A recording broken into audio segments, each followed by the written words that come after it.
اعوذ باللہ من الشیطان الرجیم بسم اللہ الرحمن الرحیم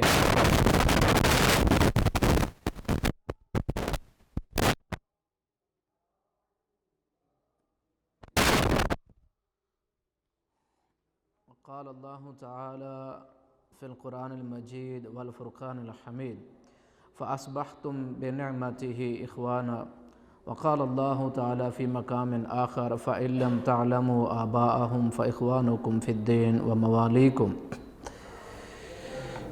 ہمارا یہ درس آپ صلی اللہ علیہ وسلم کی سیرت کے حوالے سے تھا، اور وہ اللہ تعالیٰ کے فضل و کرم سے جو شمائل تھے آپ صلی اللہ علیہ وسلم کے اور خصائل تھے وہ ختم ہوئے۔ تو انشاءاللہ اگلے ہفتے سے ہم رمضان المبارک کے جو مسائل، احکام اور مسائل وہ انشاءاللہ ہم تھوڑا تھوڑا کر کے بیان کریں گے۔ اللہ تعالی ہم سب مسلمانوں کو اسلام کو سمجھنے کے بعد عمل کرنے کی توفیق عطا فرمائے۔ بخاری اور مسلم کی حدیث ہے کہ آپ صلی اللہ علیہ وسلم نے ارشاد فرمایا، حضرت عبداللہ ابن عمر رضی اللہ تعالی عنہما رضوان اللہ علیہم اجمعین فرماتے ہیں کہ ان رسول اللہ صلی اللہ علیہ وسلم قال المسلم اخو المسلم لا یظلمہ ولا یسلمہ من کان فی حاجت اخیہ کان اللہ فی حاجت۔ آپ صلی اللہ علیہ وسلم نے ارشاد فرمایا، مسلمان کا بھائی ہے،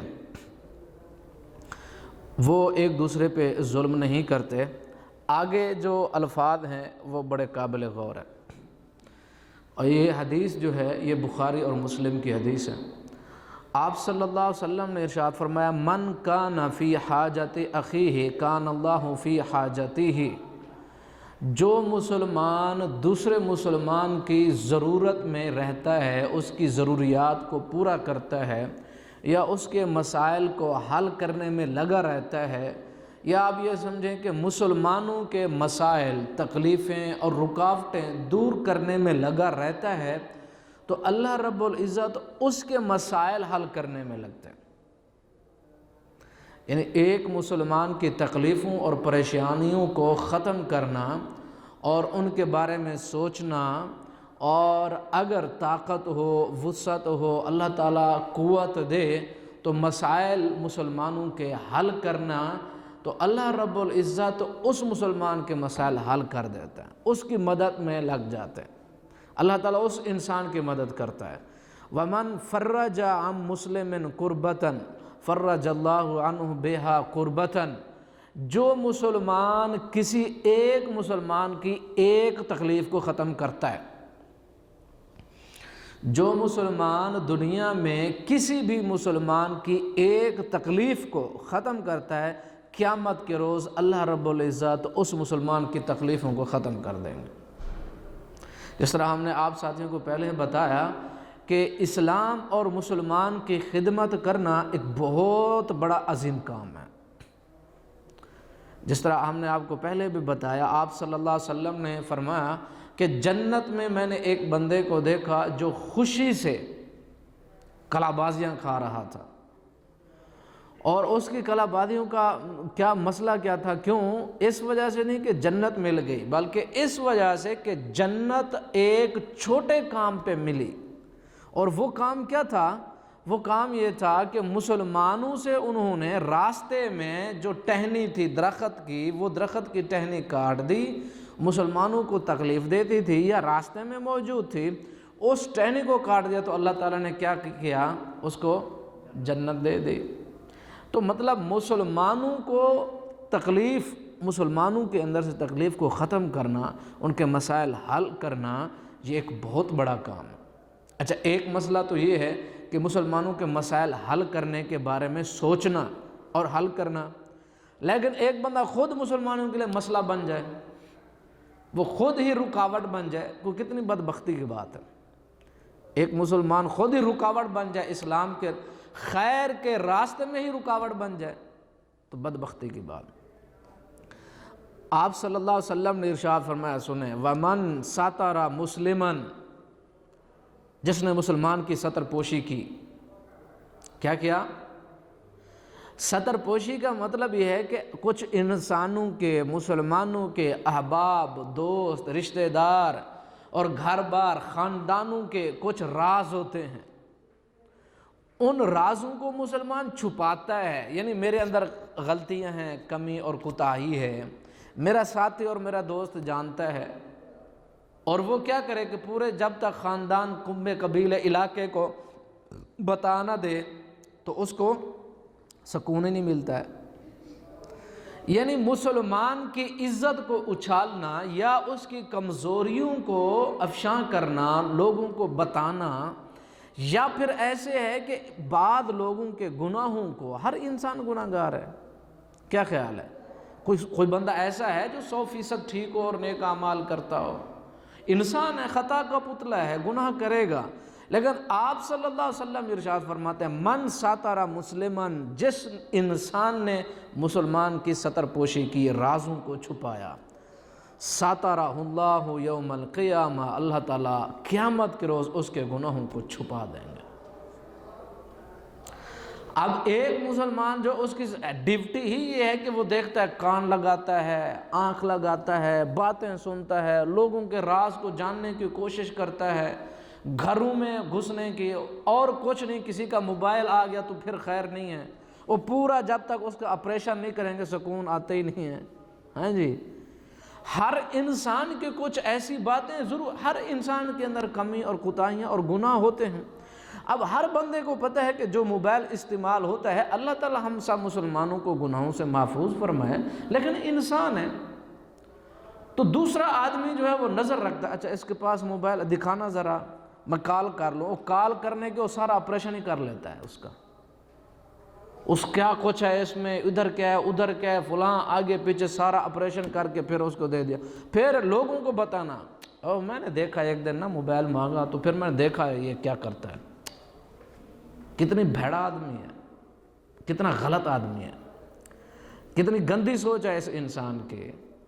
ہم یہ نہیں کہتے کہ انسان کے اندر گناہ نہیں، گناہ ہیں، ہر انسان کے گناہ ہیں، اور ہر بندہ جو ہے گناہ گار ہے. اور اگر مجھے پتہ ہے میرا ساتھی گناہ گار ہے، موبائل غلط استعمال کرتا ہے، تب بھی اخلاقاً میرے لیے جائز نہیں کہ میں اس کے موبائل کا کیا کروں، آپریشن کروں. کیوں کروں بھائی؟ تو کون ہوتا ہے اس کے موبائل کو دیکھنے والا؟ اس طرح زخم مزید بڑھتے ہیں، نفرتیں مزید بڑھتی ہیں، اور تعصب اور بغض اور عناد مزید بڑھتا ہے. ہاں یہ ہے کہ ایک اگر تربیت کرنا مقصود ہو تو بندہ جو ہے پھر اگر اپنا ہے، کوئی چھوٹا ہے، کوئی بھائی ہے، کوئی ہیں جی تو اس وقت تو بندہ جو ہے وہ اچھے طریقے سے تربیت کر لے.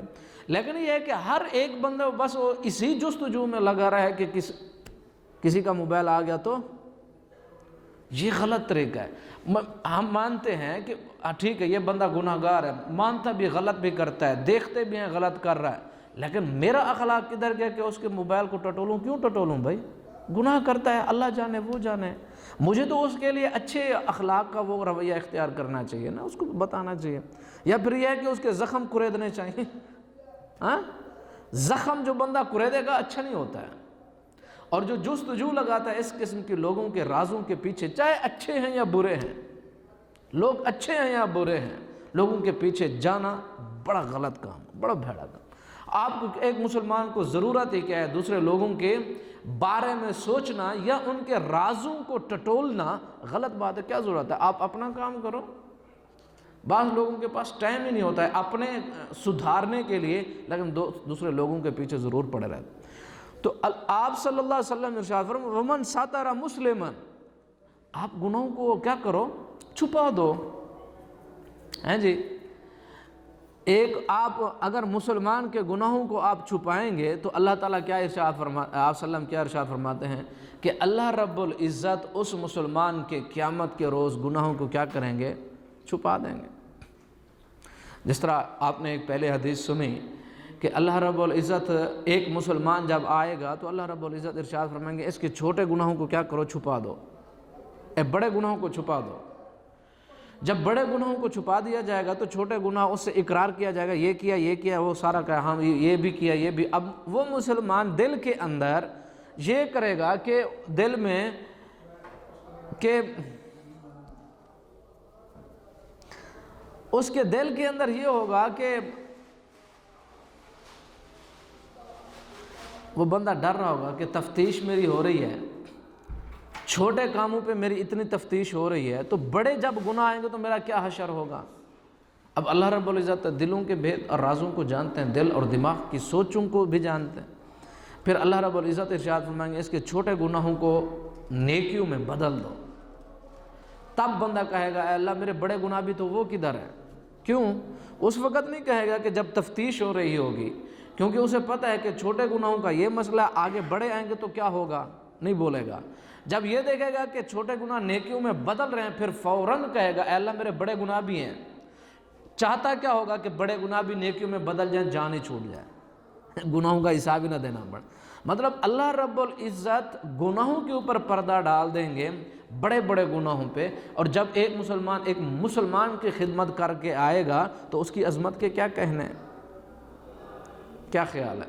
ایک مسلمان کی جو ہے خدمت کرے گا، وہ حقیقت میں مسلمان کی نہیں، اسلام کی خدمت کر رہا ہوتا ہے، کیونکہ اس میں کلمہ ہے۔ مسلمان کسی کافر کی اس طرح خدمت کرتا ہے؟ نہیں کرے گا۔ مسلمان کیوں کرتے؟ کیونکہ وہ کلمہ پڑھتا ہے، مسلمان ہے۔ تو آپ صلی اللہ علیہ وسلم نے ارشاد فرمایا اگر کوئی بندہ ایسے کرتا ہے تو اللہ رب العزت اس مسلمان کی ستر پوشی کریں گے۔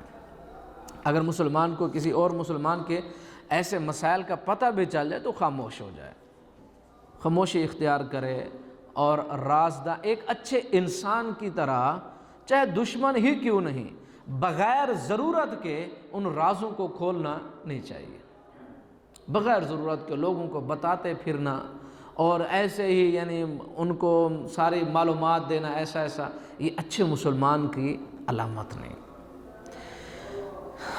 ایک دوسری حدیث میں جو ترمذی شریف کی حدیث ہے، حضرت ابو ہریرہ رضی اللہ تعالی عنہ ارشاد فرماتے ہیں المسلم اخو المسلم لا یخون ولا یکذب ولا یخذل، مسلمان کا بھائی ہے، وہ اس کے ساتھ خیانت بھی نہیں کرتا، جھوٹ بھی نہیں بولتا، اور اسے ذلیل بھی نہیں کرتا۔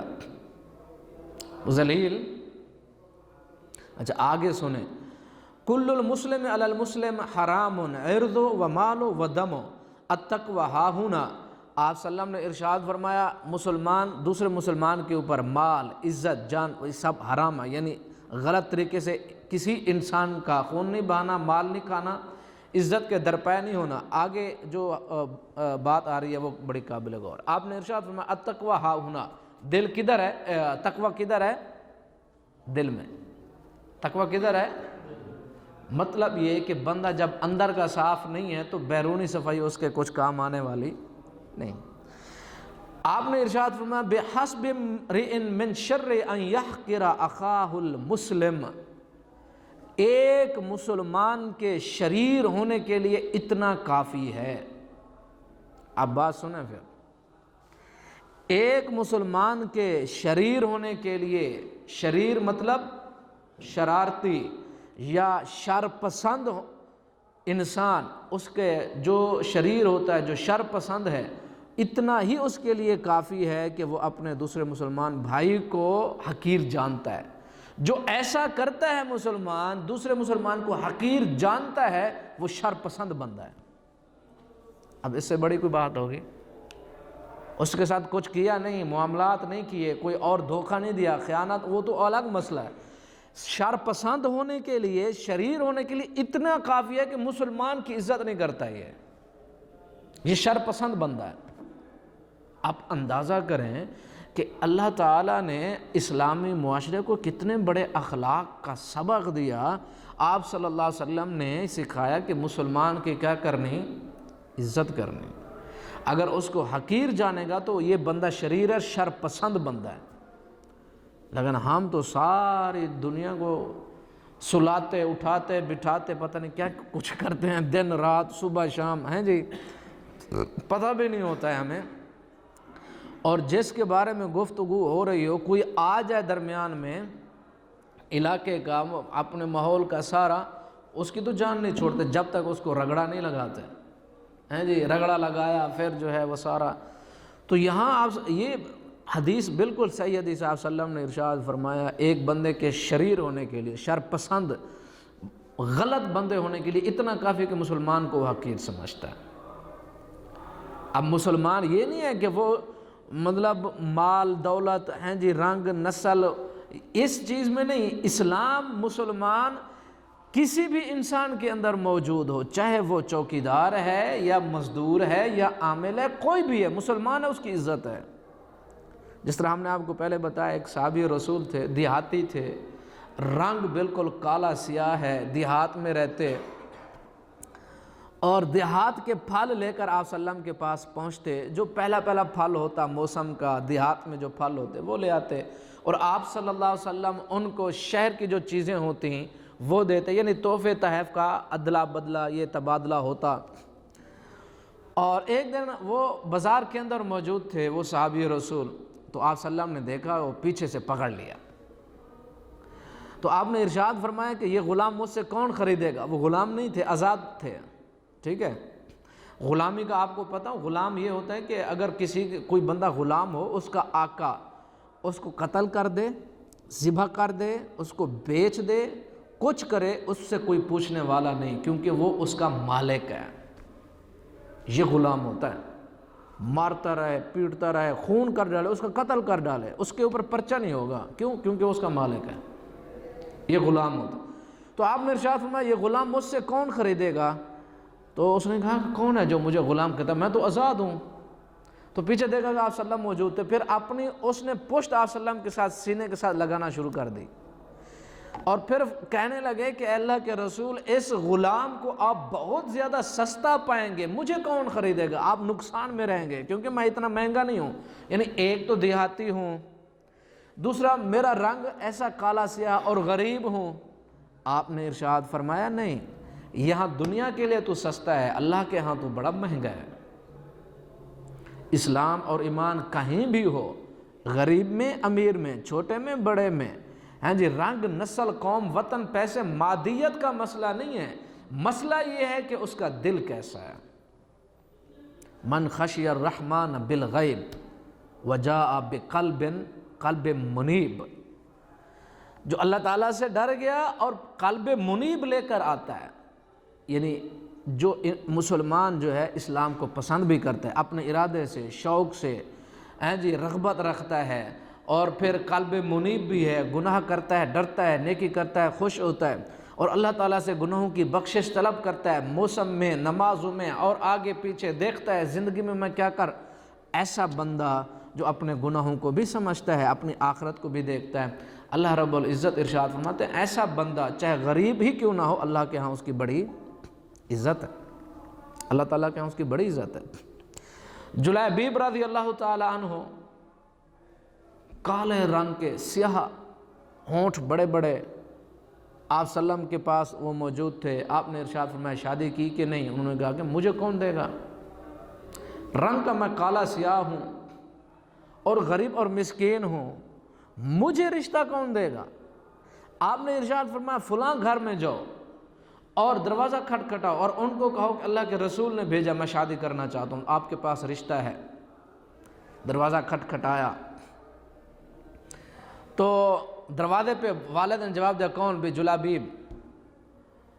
اچھا جی کیا مسئلہ ہے؟ میں ایسے رشتے کا پیغام لے کر آیا ہوں آپ کی بیٹی کے لیے۔ تو انہوں نے تو باتیں کی نا جس طرح ہوتے ہیں رشتے دینے والے جو بیٹی والے ہوتے ہیں۔ تو بیٹی جو ہے وہ پیچھے سے سن رہی تھی، باپ نے کہا جو بھی باتیں انہوں نے کرنی تھیں کی، بیٹی نے کہا کہ باپ نے انکار کر دیا، میں رشتہ دینے والا نہیں ہوں۔ کیوں؟ کیونکہ جو پہنچے تھے جو صحابی رسول تھے، رنگ کے بالکل سیاہ، ہونٹ بڑے، غربت، جی فقیر، سارا کچھ۔ اس بیٹی نے کہا کہ اے میرے ابا جان، مجھے یہ رشتہ پسند ہے، مجھے قبول ہے۔ کیوں؟ آپ یہ نہ دیکھیں کہ کون آیا ہے، یہ دیکھیں بھیجا کس نے ہے، مجھے یہ رشتہ قبول ہے۔ جو جس سینے کے اندر اللہ اور اس کے رسول کی محبت ہے وہ بڑا قیمتی ہے، وہ بڑا قیمتی ہے۔ دنیا کے اندر حقارت ہے، اس کے لیے دھتکار ہے، مختلف باتیں کرتے ہیں کہ یہ ایسا، یہ ویسا، فلاں فلاں، لیکن جس کے سینے میں اللہ اور اس کے رسول کی محبت ہے، اللہ کے ہاں بڑا قیمتی ہے، وہ بڑا قیمتی انسان ہے جس کا دل اور دماغ بالکل صحیح ہے، قلب منیب ہے، عقل سلیم ہے، گناہ کرتے ہوئے ڈرتا ہے، نیکی کرتے ہوئے خوشی محسوس کرتا ہے، یہ مسلمان بڑا قیمتی ہے۔ آپ صلی اللہ علیہ وسلم نے ارشاد فرمایا ایک انسان کے شریر ہونے کے لیے اتنا کافی ہے کہ مسلمان کی کیا کرے؟ تحقیر کرے، اس کی تذلیل کرے، اس کو حقیر جانے۔ ہم تو یہاں تو پھر ہم مسلمان کیا کرتے ہیں؟ ہمارے ہاں تو مسائل ہی الگ ہیں۔ ایک بندے کے پاس اگر کہیں سے کوئی کاٹن کا ایک سوٹ آ جائے تو پھر زمین پر پاؤں جو ہے تو کیا بات ہے اس کے، ہیں جی، کاٹن کا سوٹ ہو اور اس میں بڑی اکڑ ہوتی ہے کاٹن کے سوٹ میں۔ یہ انڈیا والے لوگوں کو پتہ نہیں ہوگا، پاکستانیوں کو پتہ ہے۔ وہ کاٹن میں مایا جو لگتا ہے نا، وہ کپڑا بڑا اس کے اندر بڑی ایک اکڑ سی ہوتی ہے کاٹن والے سوٹ میں، اور جو پہنتا ہے تو ماشاءاللہ الا ماشاءاللہ، لیکن یہ چیز اللہ تعالیٰ کو پسند نہیں ہے، اللہ تعالیٰ کو پسند نہیں ہے۔ کسی کے پاس اگر کوئی ایک گاڑی آ گئی، پہلے 10 روپے نہیں تھے، گاڑی آ گئی تو پھر دوسرے کی طرف دیکھتے ہی نہیں ہیں۔ یہ اللہ تعالیٰ کی نعمتوں کی ناشکری ہے۔ ایک انسان کے پاس کچھ آ جائے یعنی کیا انسان غلط ہو جاتے ہیں پھر، یا چھوٹے ہو جاتے ہیں، کیا ہو جاتا ہے؟ مسئلہ یہ ہے کہ دماغ کے اندر کچھ خماری آ جاتی ہے، دماغ کے اندر کوئی مسئلہ پیدا ہو جاتا ہے۔ ہاں، انسان سمجھتا ہے کہ مطلب ہمارا جو کھانا وہ پینا اور مال اور یہ پتہ نہیں کیا کچھ ہو جاتا، ایسا کچھ بھی نہیں ہے۔ تلک الایام نداولها بین الناس، اللہ تعالیٰ فرماتے ہیں یہ تو دن آنے جانے، آج کسی کے پاس کچھ ہے اور دوسرے کے پاس کچھ ہے۔ یہ کسی کے پاس کھانے کو تھا تو سال کے بعد کھانے کو کچھ بھی نہیں ہوتا، یہ تو اللہ تعالیٰ کی نعمتیں ہیں کسی کے پاس۔ تو کیا میرے پاس اگر نعمتیں آ جائیں اللہ تعالیٰ کی وافر مقدار میں تو کیا میرا بھائی نہیں رہے گا، میرا رشتہ نہیں رہے گا، مسلمان نہیں رہے گا، وہ سارے غلط ہو جائیں گے؟ نہیں، دماغ کے اندر کچھ اور فضا پیدا ہو جاتی ہے، ہوا بھر جاتی ہے۔ ایک اچھے مسلمان کی یہ نشانی نہیں ہے کہ اس کو اللہ تعالیٰ نعمتوں سے نوازے اور وہ عاجز نہ ہو، شکر گزار نہ ہو۔ اللہ رب العزت نعمتیں دے کے بھی آزماتے ہیں، لے کے بھی آزماتے ہیں، اور سلف صالحین میں تو یہ مثال ہے، اللہ تعالیٰ جس کو جتنی نعمتیں دیتے تھے، نوازتے تھے، وہ اتنا زیادہ عاجز ہوتا تھا، وہ اتنا زیادہ مسلمانوں کی خدمت کرتا تھا، وہ اتنا زیادہ اسلام کی خدمت کرنے میں لگ جاتے تھے جتنا زیادہ اللہ رب العزت ان کو نوازتے تھے۔ اور مطلب ہم جو ہیں مسلمان، ہمارے ہاں الٹا ہو جاتا ہے۔ تو ایسا نہیں، کسی مسلمان کو حقیر نہیں۔ اصل میں جو عزت اور احترام ہے، کوئی بھی انسان کسی کی عزت کرتا ہے وہ اس کی نہیں کر رہا ہوتا، وہ اپنی کر رہا ہوتا ہے، وہ بتا رہا ہوتا ہے کہ میرے اندر کیا ہے۔ جو دوسروں کی تذلیل کرتا ہے وہ بھی بتاتا ہے کہ میں کس اخلاق کا مالک ہوں، میرے قریب نہ آنا ہے جی۔ تو اللہ اور اس کے رسول نے اور اسلام نے ایک مسلمان کو جو اخلاق سکھائے ہیں، تو مسلمان کو ان اخلاق کی پاسداری کرنی چاہیے۔ اب دوسری ایک حدیث سنیں، مسلم شریف کی حدیث۔ آپ صلی اللہ علیہ وسلم نے ارشاد فرمایا لا تحاسدوا ولا تناجشوا ولا تباغضوا ولا تدابروا۔ اب دیکھیں ساری باتیں ایسی، وہ یعنی جستجو کرنا، غیبت کرنا، حسد کرنا، بغض، اناد، تعصب، نفرت، یہ ساری چیزیں یہ بیماریاں ہیں، دل کی بیماریاں ہیں، دل بھی مریض بن جاتا ہے، اور جب امراض بڑھتے ہیں تو پھر انسانوں کو حقیر جانتا ہے، یہ آخری سٹیج ہوتی ہے۔ تو آپ صلی اللہ علیہ وسلم نے ارشاد فرمایا کہ ایک مسلمان دوسرے کی بیع پہ وہ کبھی بھی وہاں آ کر زور نہ لگائے کہ میں، ایک میرا بھائی خرید رہا ہے، میں جا کے وہ 10 روپے کی تو میں 20 دیتا ہوں، کیا مشکل ہے؟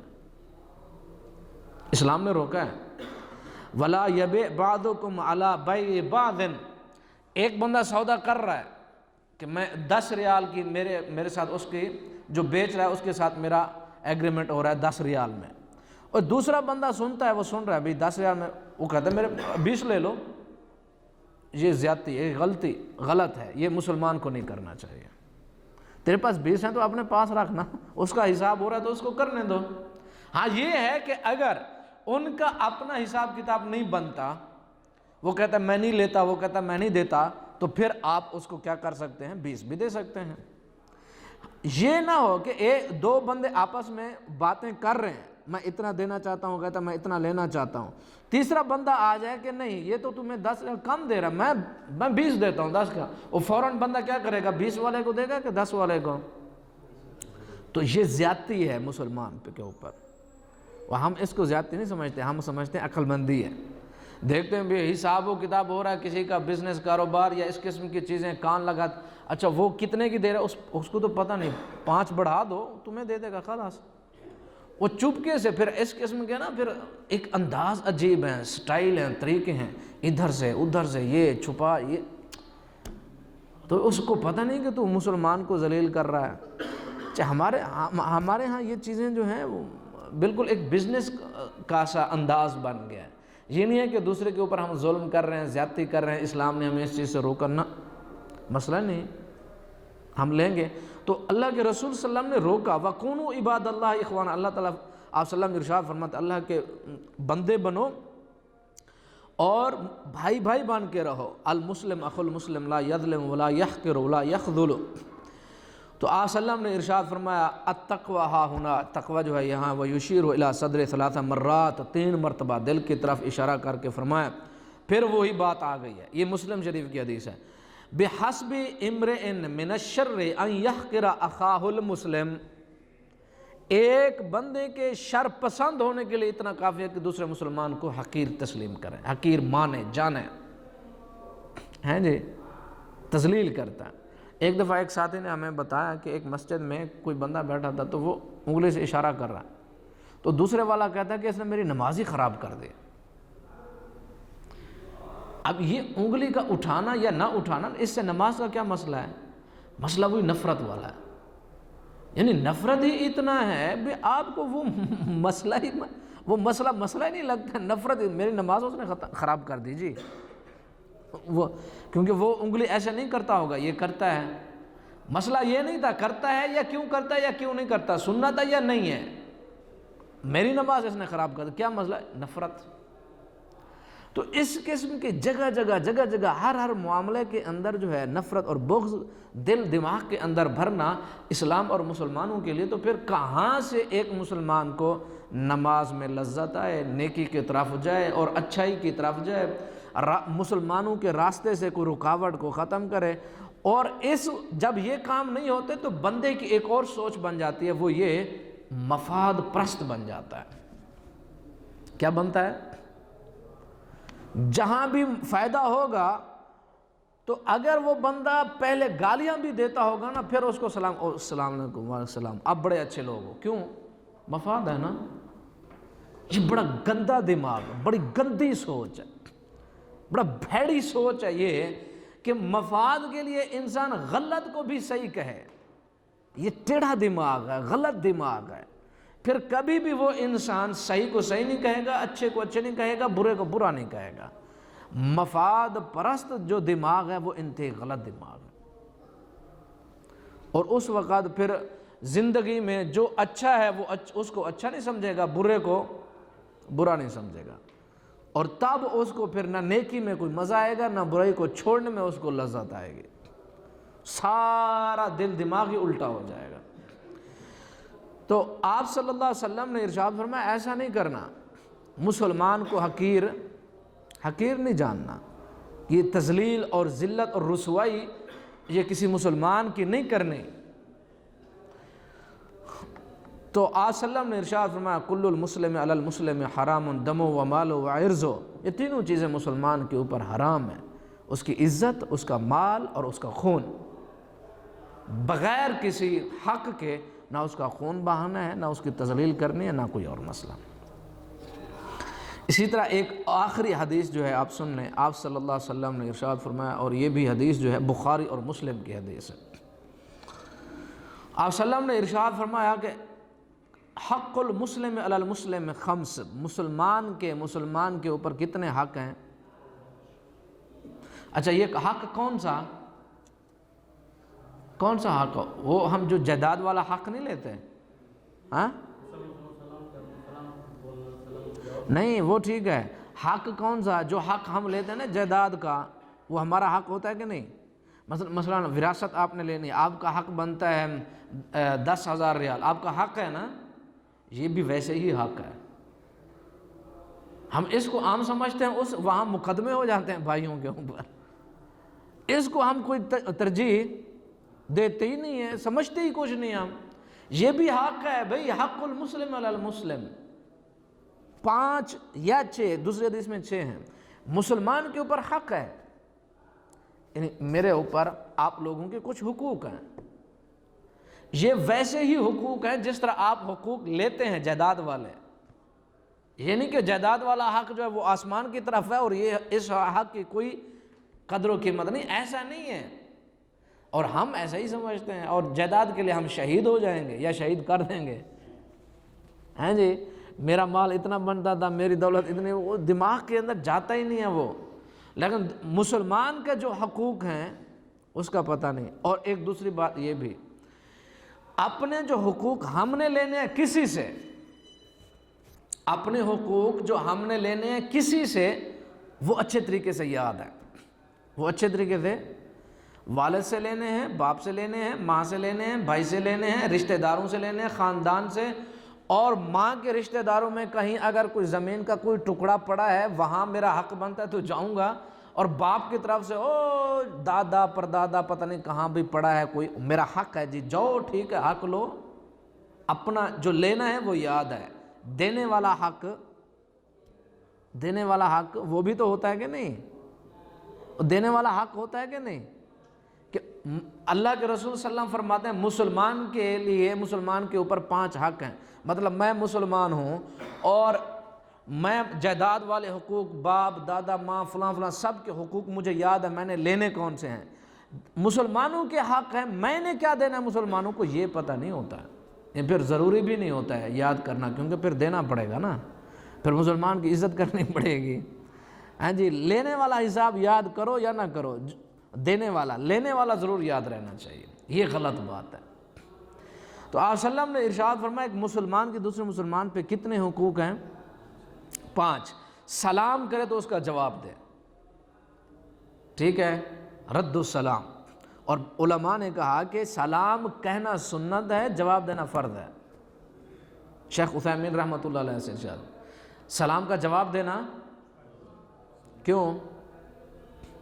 سلام کہنا سنت ہے، ٹھیک ہے، آپ مطلب آتے جاتے ہیں تو ٹھیک ہے کسی کو سلام کہتے ہیں، جو سلام کہہ دے پھر جواب اس کے لیے ضروری ہے، اس کے لیے جو سنے، کیوں؟ مسئلہ یہ ہے کہ اس میں دعا ہے، السلام علیکم، اللہ تعالیٰ تیرے اوپر کیا کرے بھی، ایک مسلمان آپ کے لیے خیر خیر مانگتا ہے، آپ کے لیے اللہ تعالیٰ سے رحمت مانگ رہا ہے، اللہ تعالیٰ کے لیے آپ سے برکتیں مانگ رہا ہے، اور آپ خاموش جواب ہی نہیں دیتے، مطلب اس میں خیر ہے، تیرے کے اندر شر ہے، اپنے شر کو مٹا، تیرے اوپر لازم ہے، تو اس کا کیا کر؟ جواب دے، سلام کا کیا کر؟ جواب دے۔ تو سلام کا کرنا سنت، لیکن لٹانا فرض ہے، اور یہی فرض ہمیں یاد نہیں ہوتے جو دینے والے ہیں، دینے والا سلسلہ ہمیں یاد نہیں رہتا ہے۔ تو دوسری بات آپ صلی اللہ علیہ وسلم نے ارشاد فرمایا عیادت المریض، مریض کی کیا کرنا؟ مریض کی عیادت کرنا، اور اس کی پوری ایک تفصیل ہے کہ عیادت کس طرح کرنا۔ ہمارے ہاں ایک برا رواج ہے جو میں سمجھتا ہوں کہ ایسا ہونا نہیں چاہیے، وہ کیا؟ ہم کسی کے نکاح پہ جائیں گے، کھائیں گے پیئیں گے، پیسے دیتے کہ نہیں؟ ہاں، بر صغیر میں تو ایسا ہے، کوئی کیسوں میں دیتا ہے، کوئی لفافوں میں دیتا ہے، کوئی لکھواتا ہے، کوئی کسی طریقے سے پیسے دیتے ضرور ہیں۔ شادی نکاح پہ آپ جائیں گے، ولیمے میں جائیں گے، اس میں پیسے دینا ضروری ہے، آج کل کے ماحول میں، اسلام میں نہیں، اسلام میں ضروری نہیں ہے، اسلام میں تو ولیمہ ہے، آپ ایک ولیمہ کھلا رہے ہیں، خوشی کی ہے، ولیمہ کھلا رہے ہیں، کس کو؟ مسافرین کو، ہاں، دوسرے علاقے کے لوگ ہیں، کون ہیں؟ رشتہ دار ہیں، تو پھر پیسے کس چیز کے بھائی؟ وہ گھر میں بلا کے پیسے لے رہے ہو، ہوٹل ہی لے، پھر بندہ ہوٹل پہ چلا جاتا، وہاں سے کھا لیتا، یہ کیا طریقہ ہوا؟ آپ کھانا کھلا رہے ہیں، خوشی آپ کی ہے، ولیمہ آپ سنتے، آپ ادا کر رہے ہیں، ایک اسلام کا جو ہے حکم آپ نے مانا، اس پر خوشی کی، اور پیسے ہم سے لے رہے ہیں آپ۔ یہ کون سی دعوت ہے؟ جو دعوت، جس دعوت میں کھانا کھلا کے پیسے لے جاتے ہیں۔ آپ کسی کو گھر میں مہمان بلائیں، ٹھیک ہے، کھانا پکائیں، مرغی وغیرہ، چکن، مٹن، بریانی، پھر اس کو کہیں جی اس کے پیسے دے کر جا، ایسے ہوتا ہے؟ مہمان کو بلا کے پیسے لیے جاتے ہیں؟ عجیب آدمی ہے بھی یہ پیسے۔ تو شادی پہ، نکاح پہ کیوں لیتے ہیں؟ پیسے لکھواتے ہیں۔ اچھا، شادی اور نکاح پہ ہم پیسے لیتے ہیں، ٹھیک ہے، بلکہ دیتے ہیں، یعنی جو بھی جاتا ہے کیا کرتا ہے، لیکن مریض کے پاس جب جائیں گے وہاں کھائیں گے پیئیں گے سارا کچھ، دیں گے کچھ نہیں۔ اب ضرورت شادی والے کو ہے یا مریض کو ہے؟ کس کو ضرورت ہے؟ وہ مریض کو دعاؤں کی بھی ضرورت ہے، اور اس کو پیسوں کی تو اس وقت ضرورت ہے بھائی۔ آپ کچھ نہ کچھ لے کر جائیں تاکہ وہ اپنے مسائل حل کر رہے۔ وہ غریب ہے، کوئی بھی ہے، تکلیف میں ہے، تو کیا کرنا چاہیے؟ پیسے دینے چاہیے۔ اور جہاں دینے ہیں ہم وہاں پوچھتے نہیں، اور جہاں نہیں دینے وہاں لکھواتے ہیں، میرے 2000 لکھو بھائی، کل میں نے لینے ہیں پھر آپ سے۔ یہ عجیب رواج ہے ہمارا۔ اور دوسری بات یہ، جب آپ مریض کے پاس جاتے ہیں تو گھنٹہ گھنٹہ، 2 گھنٹہ گپیں لگا فلاں ایسا نہیں کرنا، کیونکہ ایک مریض آدمی جو ہے وہ برداشت کرتا ہے نہیں۔ اس کے ہزاروں مسائل آنے جانے، 5 منٹ بیٹھیں، اور پھر 5 منٹ 10 منٹ بیٹھیں، اس کا حال چال، اس کو امید دلائیں، اللہ تعالیٰ کی یاد دلائیں، قبر کی یاد دلائیں۔ اور علماء کہتے ہیں آپ ان سے پوچھیں۔ مریض جو لوگ ہوتے ہیں اکثر بھول جاتے ہیں کہ نماز بھی پڑھنی ہے کہ نہیں، ان سے پوچھیں کہ نماز پڑھی کہ نہیں۔ نماز پڑھنے، یہ نہ کہیں نماز پڑھی ہے تو نے کہ نہیں، بیمار ہو گیا نماز نہیں پڑھنی، ایسے نہیں۔ اور اس کو یہ کہیں کہ نماز پڑھیں، اللہ تعالیٰ کا حکم مانیں، اور اللہ تعالیٰ آپ کو شفا دے گا، ٹھیک ہے۔ تو ہم ایسے نہیں کرتے، وہاں گھنٹہ گھنٹہ 2 گھنٹے، پھر یہ حال وہ سارا کچھ بیٹھے ہو، مریض کہے گا یار تو جاتا ہے کہ نہیں۔ اور مریض کے پاس پھر کھانا پینا کچھ نہیں چاہیے۔ آپ عیادت کرنے کے لیے جائیں، اس کے لیے مسئلہ نہ کھڑا کریں۔ اس گھر میں جائیں، ہاں جی دوپہر کا وقت کھانا نہیں آیا، یار آپ کے کہاں کھانا نہیں پکتا؟ تو عیادت کرنے کے لیے آئے، کھانا کھانے کے لیے آئے؟ ہر ایک چیز کا ٹائم ہوتا ہے، وقت ہوتا ہے۔ تو وہ پہلے ہی سے پریشان ہے، پھر کہتے کھانا نہیں آیا، پانی نہیں، یہ چائے نہیں، فلاں یہ وہ سارا کچھ، ایسا نہیں ہے۔ آپ عیادت کرنے کے لیے وہی کام کریں۔ پھر مریض کے لیے بھی، بعض مریض ایسے ہیں کہ مطلب نمازیں پڑھیں گے تو سارے اکٹھی کر لیتے ہیں، جمع کر لیتے ہیں، پھر قصر کر لیتے ہیں۔ قصر معلوم، قصر بھی کر لیتے ہیں۔ تو علماء کہتے ہیں کہ ایسا نہیں ہے، ہر مریض کے لیے اپنے علاقے میں موجود ہے، اپنے وطن میں موجود ہے، اپنے گھر کے مستشفیٰ اور ہسپتال میں موجود ہے، تو پھر اس بندے کو قصر نہیں کرنا، جمع نہیں کرنا۔ ہاں اگر وہ نہیں پڑھ سکتا، اس کے لیے مشکل ہے، مسئلہ ہے، تو جمع کرے، قصر نہ کرے، ٹھیک ہے۔ 4 رکعتوں والی نماز کو 2 رکعتیں نہ پڑھے، اس کے لیے مسئلہ ہے، ضرورت ہے، تو پھر اس کے لیے وہ کیا کرے، جمع نماز کر سکتا ہے، نہیں تو پھر اپنے ٹائم پہ پڑھے، اور قصر بھی نہیں کرنا اس کو۔ بندے کو بیماری کی حالت میں تو زیادہ اللہ کو یاد کرنا چاہیے کہ نہیں، اور ہم اسی وقت کچھ نہیں کرتے۔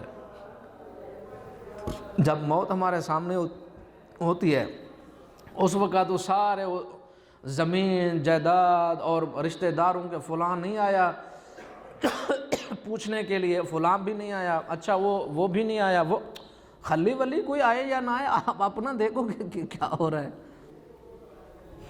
تو آپ صلی اللہ علیہ وسلم نے ارشاد فرمایا کہ مریض کی عیادت کرو، واتباع الجنائز، اور جنازوں کی جو ہے وہ اتباع، ان کے پیچھے بھی جایا کرو، جنازہ پڑھا کرو۔ کیوں کہ جنازہ کہ آپ صلی اللہ علیہ وسلم نے ارشاد فرمایا جو جنازہ پڑھتا ہے اس کو 1 قرات جو ہے ثواب ملتا ہے۔ 1 قرات کتنا؟ جتنا احد پہاڑ ہے۔ اور جو مکمل جاتا ہے قبرستان میں، اور اس کو دفنانا، کفنانا، دعا کرنا اور مٹی کے چلو ڈالنا، اس کو 2 قرات ملتے ہیں۔ پھر حضرت عبداللہ ابن عمر رضی اللہ عنہ پتہ ہے کیا کرتے تھے؟ کوئی بھی جنازہ نہیں چھوڑتے تھے، کوئی بھی، جب بھی جنازہ ہوتا جنازہ پڑھتے عورتیں، اور کہتے کہ یہ میری جو ہے یہ وہ پونجی ہے جو کہاں کام آئے گی، جہاں نہ مال نے کام آنا ہے نہ کسی اور چیز نے کام آنا ہے، یہ قرات جو ہیں وہ کام آئیں گی، یہ نیکیاں کام آئیں۔ شیخ عثیمین رحمۃ اللہ علیہ کہتے ہیں کہ اگر کسی بندے کو کہو نا 2 ریال ملیں گے، تم جنازہ پڑھو، ایک جنازہ پڑھو 2 ریال ملیں گے، تو دیکھو کہ مساجد کتنے بھرے ہوں گے جنازے کے لیے۔ حالانکہ یہ چیز ختم ہو جانے والی ہے، اور جو کام آنے والے ہیں وہ اعمال ہیں۔ تو آپ صلی اللہ علیہ وسلم نے ارشاد فرمایا اجابت الدعوہ، اور دعوت کو بھی قبول کرنا چاہیے۔ ایک مسلمان کی دعوت کو اگر دعوت دے تو اس کی دعوت کو کیا کرنا ہے؟ قبول کر لینا چاہیے۔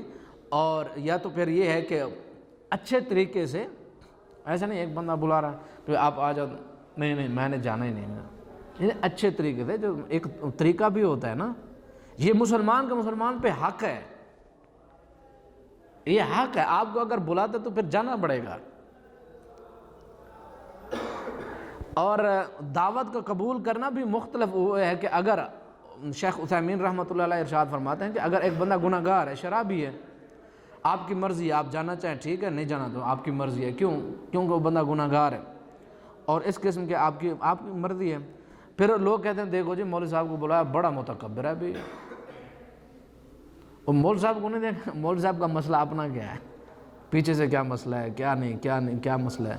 تو شیخ عثیمین رحمۃ اللہ علیہ ارشاد فرماتے ہیں کہ اس بندے کو اختیار ہے پھر، لیکن اگر ایک مسلمان بلاتا ہے، اس کو پتہ ہے، تو پھر اس کے پاس جانا ضرور چاہیے۔ وتشمیت العاطس، اور چھینک کا کیا دینا؟ جواب دینا۔ تو چھینک کا جواب دینا بھی ضروری ہے۔ یہ مسلمان کا مسلمان پر کیا ہے؟ حق ہے۔ اللہ تعالی ہم سب مسلمانوں کو اسلام سمجھنے کی توفیق دے اور اس پر عمل کرنے کی توفیق عطا فرمائے۔ وما علینا الا البلاغ المبین۔